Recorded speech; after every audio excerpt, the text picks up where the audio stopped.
Hi hello ನಮಸ್ಕಾರ ಸ್ನೇಹಿತರೆ. ಇಂದಿನ ಅನೇಕ ಮಾರುಕಟ್ಟೆಗಳಲ್ಲಿ ಕಡಲೆಕಾಳು ಮಾರುಕಟ್ಟೆ ಬೆಲೆ ಯಾವ ರೀತಿಯಾಗಿದೆ ಅಂತಕ್ಕಂಥದ್ದನ್ನು ಈ ಒಂದು ವಿಡಿಯೋದಲ್ಲಿ ಸಂಪೂರ್ಣವಾಗಿ ನೋಡ್ತಾ ಹೋಗೋಣ ಸ್ನೇಹಿತರೆ. ನೀವಿನ್ನೂ ನಮ್ಮ ಚಾನಲ್ಗೆ ಸಬ್ಸ್ಕ್ರೈಬ್ ಆಗಿಲ್ಲ ಅಂದರೆ ಈ ಕೂಡಲೇ ಸಬ್ಸ್ಕ್ರೈಬ್ ಆಗಿ. ಮೊದಲಿಗೆ ಪುಣೆ ಮಾರುಕಟ್ಟೆಯಲ್ಲಿ ಒಂದು ಕ್ವಿಂಟಲ್ ಕಡಲೆಕಾಳು ಬೆಲೆ ನೋಡೋದಾದರೆ 6,400 ರೂಪಾಯಿದಿಂದ 6,600 ರೂಪಾಯಿ ತನಕ ಇರುವಂಥದ್ದು. ಹಾಗೆ ಬಿಜಾಪುರ ಮಾರುಕಟ್ಟೆಯಲ್ಲಿ 5,250 ರೂಪಾಯಿದಿಂದ 5,600 ರೂಪಾಯಿ ತನಕ ಇರುವಂಥದ್ದು. ಹಾಗೆ ಗುಲ್ಬರ್ಗ ಮಾರುಕಟ್ಟೆಯಲ್ಲಿ 5,400 ರೂಪಾಯಿದಿಂದ 5,550 ರೂಪಾಯಿ ತನಕ ಇರುವಂಥದ್ದು.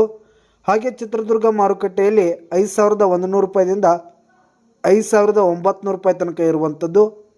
ಹಾಗೆ ಸೊಲ್ಲಾಪುರ ಮಾರುಕಟ್ಟೆಯಲ್ಲಿ 5,200 ರೂಪಾಯಿದಿಂದ 5,450 ರೂಪಾಯಿ ತನಕ ಇರುವಂಥದ್ದು.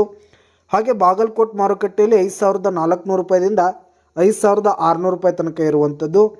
ಹಾಗೆ ಹುಬ್ಳಿ ಮಾರುಕಟ್ಟೆಯಲ್ಲಿ 4,800 ರೂಪಾಯಿದಿಂದ 5,500 ರೂಪಾಯಿ ತನಕ ಇರುವಂಥದ್ದು.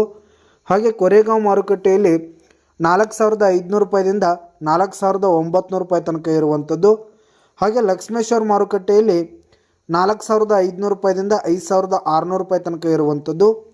ಹಾಗೆ ವೈರಾಗ್ ಮಾರುಕಟ್ಟೆಯಲ್ಲಿ 5,000 ರೂಪಾಯಿದಿಂದ 5,300 ರೂಪಾಯಿ ತನಕ ಇರುವಂಥದ್ದು. ಹಾಗೆ ತುಳಜಾಪುರ ಮಾರುಕಟ್ಟೆಯಲ್ಲಿ 5,000 ರೂಪಾಯಿದಿಂದ 5,350 ರೂಪಾಯಿ ತನಕ ಇರುವಂಥದ್ದು. ಹಾಗೆ ರಾಯಚೂರು ಮಾರುಕಟ್ಟೆಯಲ್ಲಿ 5,000 ರೂಪಾಯಿದಿಂದ 5,700 ರೂಪಾಯಿ ತನಕ ಇರುವಂಥದ್ದು ಸ್ನೇಹಿತರೆ.